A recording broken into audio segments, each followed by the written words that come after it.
Welcome to Rumours and Lies. It's been a big couple of weeks for our hobby. Probably the biggest news was the announcement of Flames of War version 4.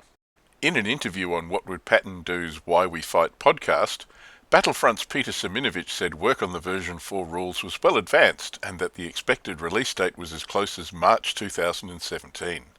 The plan Mr. Siminovich outlined involved releasing a set of version 4 Flames of War rules compatible with existing early war and late war lists.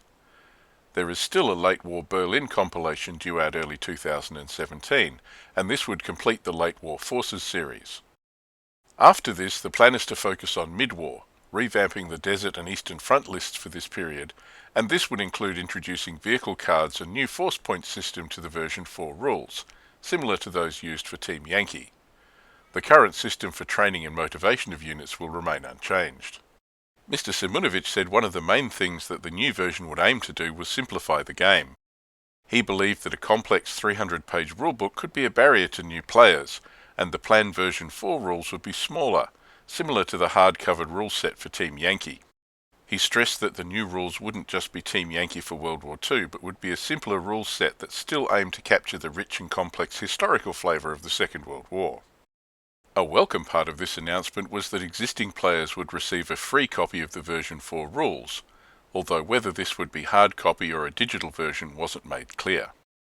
Introduction of a card-based system would be a major change to the game, but Mr. Siminovich pointed out that cards were not mandatory to use units.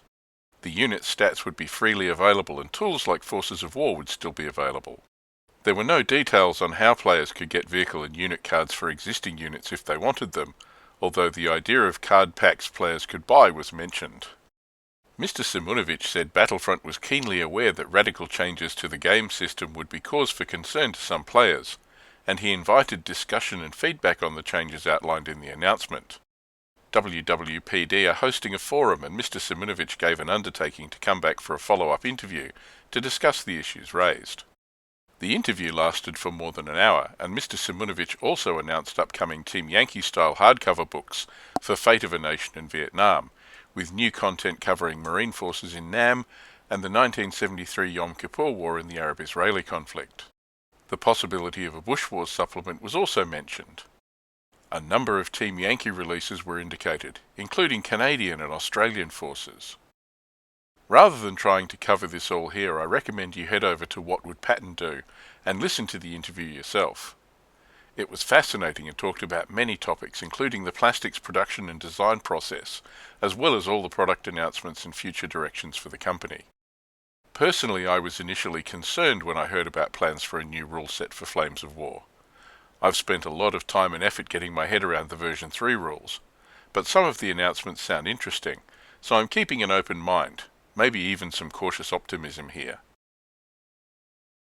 In keeping with the announcement of their switch to focus on mid-war, Battlefront released a number of prototypes for upcoming mid-war plastic kits at FlamesCon 2016. Battlefront's Chris Townley posted images of prototypes of the forthcoming kits on his blog. These included a Panzer III and early Panzer IVs for the Germans, as well as Crusaders and M3 Lee Grants for the British. This is obviously tied to the new desert lists planned for version 4, and this will be a welcome addition to the plastic range.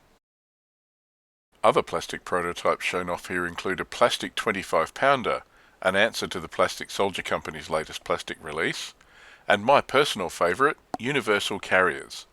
Looks like I can finally ditch all those resin carriers I've almost finished painting and replace them with lovely crisp plastic. At last. German players will be keen to get their hands on this plastic sprue for an 8.8cm flak gun. There are no crews shown on this sprue, but the gun looks crisp and finely detailed. There were also painted versions of the new plastic Tiger 1 with Zimmerit, and the Puma armoured car we spoke about in the last episode of Rumours and Lies.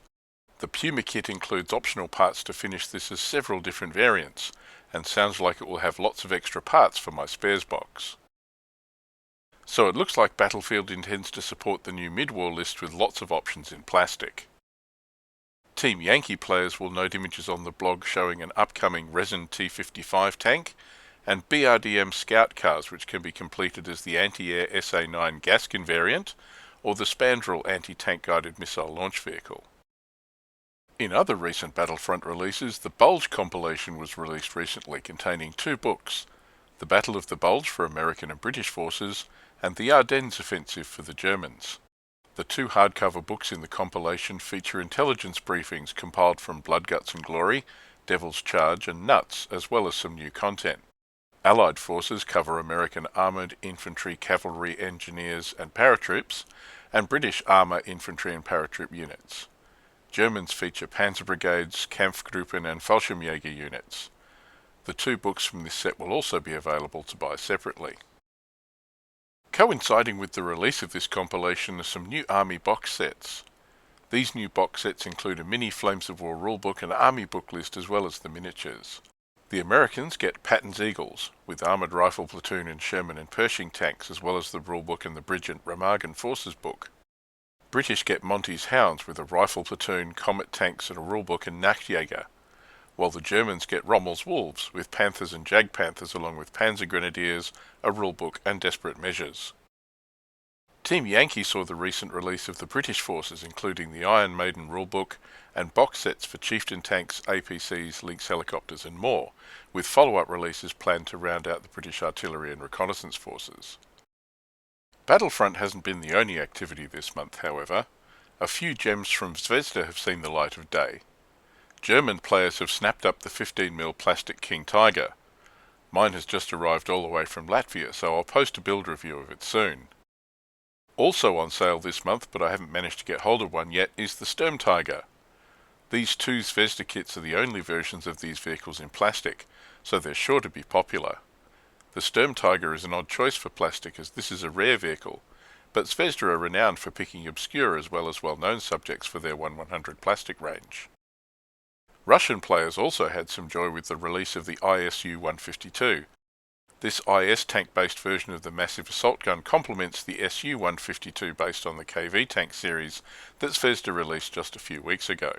Again, a build review when I get some time. I'm still waiting for my Kickstarter 15mm 25-pounders from the Plastic Soldier Company to arrive, but the company has also released a version of this set with the Canadian military pattern tractor in place of the Morris C8 quad, so now Commonwealth players have the choice of the 2 25-pounder sets. That's all I really have time for in this episode of Rumours and Lies. It's been a big few weeks. Make sure you check out WWPD's podcast to hear Peter Simonovic's interview, and if you enjoyed this video, don't forget to like and subscribe to Fog of War.